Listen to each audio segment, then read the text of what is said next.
Aaron, what can you get accomplished in this first week, and especially these first couple of days, and just helmets and shorts? Yeah, well, we got a bunch of new faces, right? You want to see guys, how guys run around, how guys handle the install, right? I think one of the most important things is just, especially the new guys that are here, gel with our guys who are already here. How do they handle how we practice and how we operate and do things? And so you'll get a feel, I think, as the week progresses, at least until you put in pads, who runs well, right, who can cover well. You'll get somewhat of an idea about that. Guys up front, it's a little harder for that, just because those guys are banging in the trenches so often. And we're going to be in helmets one day or a couple of days, and then shells a couple other days. And so I just think as we progress, if we just can show improvement from a coverage standpoint, getting properly aligned, right, communicating, right, just all those fundamental things that don't require, right, for you to have on pads, right. If we can just do that right, I think I'll be able to see progression in some of the new faces and the guys that have been here. In the back end, you got a combination of returning guys, guys coming back from injury, and then some new faces. Mm-hmm. But is that a group ready to have like a bounce back season? Yeah, man. I mean, I think anytime you bring, right, some new energy in here, right, bringing some transfer guys in here, I think it just creates a level of competition, and we all know competition benefits this program, right? The more competition we can have at these positions, right, to where guys don't feel like they've already got the starting job, the better off we're going to be in the long run. And so I think for the most part, we just tried to, in the offseason, we just tried to address areas where we feel like we needed some competition, we needed some depth.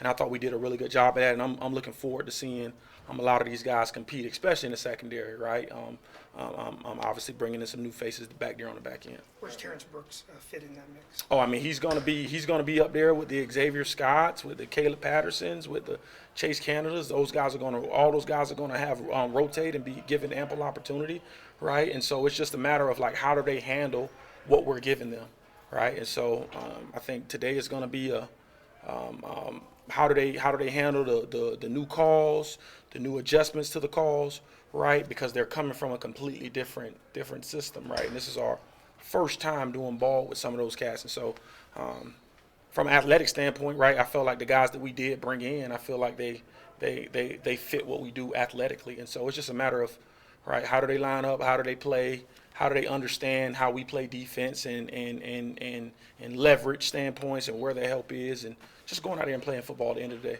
What's different? The increased competition, what gives you confidence that secondary can step forward? Yeah, well, first and foremost, we have a lot of guys with a bunch of career starts and playing time on that back end, right? I think Torrey Cox has over 20 career games started, right? Obviously, Terrence Brooks has over 20 career games started, right? And then you add Xavier Scott, you add Miles Scott, you add Matt Bailey, I feel like we got a plethora of guys now who have seen a lot of football, right?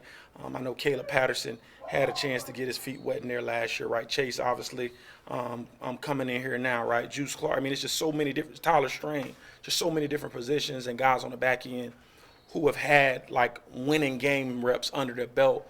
It's just going to benefit us, right? And I'm just very intrigued to see how they handle that going against them, because I think we got a really good wide receiver core. So I'm just really intrigued to see how they handle that going against those guys.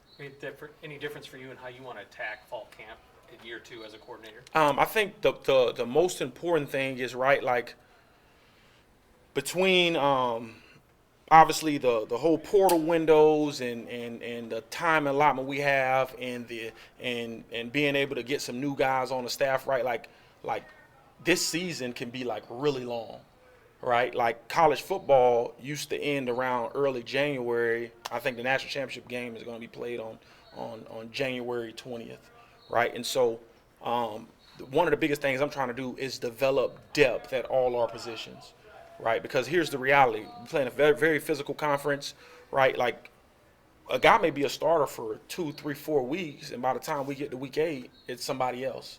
And are they prepared for it? Are they ready for it? And so, like, one of the key things in going into this fall camp program is just developing depth, whoever it is, at all of our positions defensively, right? And we feel like we have that at every position, but some of the guys that could be backing them up, maybe they didn't play as much, right? I feel good about guys we got in here with a bunch of starts, but it's some other guys, right, that maybe hadn't played very much, and we have to develop that depth. Maybe they can become starters. I don't know, but we have to develop depth at each and every position, because as you know, as the season goes on, right, you may lose a guy. A guy could get banged up, and that could alter some of the calls that you make based on that skill set and what that player can do. And so I just think going into this season, right, obviously the goal is always to play well defensively, but I think more important, right, we want to develop depth at all those positions so that we can be competitive at every level. What do you want to see carry couple more, over Coach Henry. from spring ball? Just the competitive nature we had, man. I think that,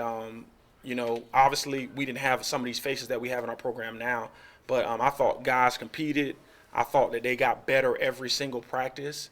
I didn't think there was a regression. I felt like every day, every install, we put something in, right? Guys took it in stride, learned from it. They started to understand concepts, right, on a much, much higher level. You know what I mean? Especially some of the younger guys in the spring. And so I just want to see them take that step every day we walk out onto the field, right? And so if they get beat today on a certain play or a certain look, I don't want that same look to beat them 3 days from now, right? Learning from the mistakes you made or the split that the wide receiver gave you or something that the tackle did, right, if you're a guy up front, right? Learning, obviously, how to play with your hands and getting off blocks, but just like fundamental things, right, that I felt like as practice went on in the spring, we got progressively better at, right? These guys have been training for the last 8 weeks and they had a week off, right? And so there may be some unknowns when guys haven't been playing football and they're coming from a week off, right? I hope that they worked out to some capacity, but we don't know, right? We don't know, right? We got them here in the building, right? Obviously, we're preaching hydration and taking care of your body and all that good stuff, but I just think as we progress into each and every practice, if we can improve at something, right, from a mental standpoint and a physical standpoint, right, and as we progress throughout this fall camp, we can get better at that every single day. I think we're going to be pretty good. 3 new coaches on your side of the ball. Is it integrating those guys, is that something that's behind you from spring ball, or is it a process that continues? Well, I think anytime you have just new people coming to your building, right, like they go through the mode of understanding how we do things, right, and I mean, all those cats have been phenomenal. They understand this profession. They've been in this profession before. It's a lot different than trying to develop a player who hasn't been in your program. They understand the expectation for the most part walking in the door, right? Coach just does some things different that a lot of other places do. And so, but getting them ingratiated to what we do, it hasn't been a challenge at all. Those guys have been incredible, right? They really protect me, and our staff included, just my blind spots, right? Like Coach Arch may bring up something, right, that helped him along the way in terms of a schematic thing that can help us, right?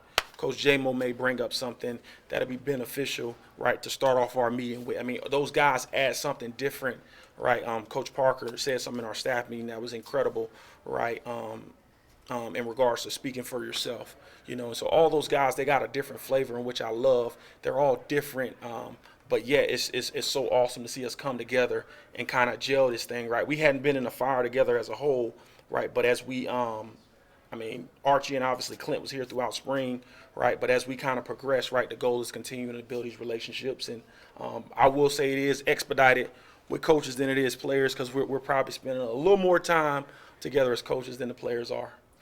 Aaron, the defensive front gets retooled a little bit, but how much is versatility, flexibility with what you guys do up front is important, and how much do you have in that group? Yeah, it's huge, right? It's huge. Coach, obviously, testament to Coach J-Mo. He's done a tremendous job with those guys up front. But, like a Johnny Newton comes around every, right, 5, 10, 15 years, right? Like, I mean, that cat was different, right? He obviously he elevated the guys around him, and, right, to lose a guy of that caliber, right, we just got to make up for it in other areas. And we believe we have, as a whole, just as talented guys as a whole. And that's why I said earlier, just developing depth at all those positions around the board, right? Briggs has been doing a phenomenal job. T-Raw has had an incredible offseason, right? Alex Bray, I mean, just some things that Alex Bray is going to be able to do, right?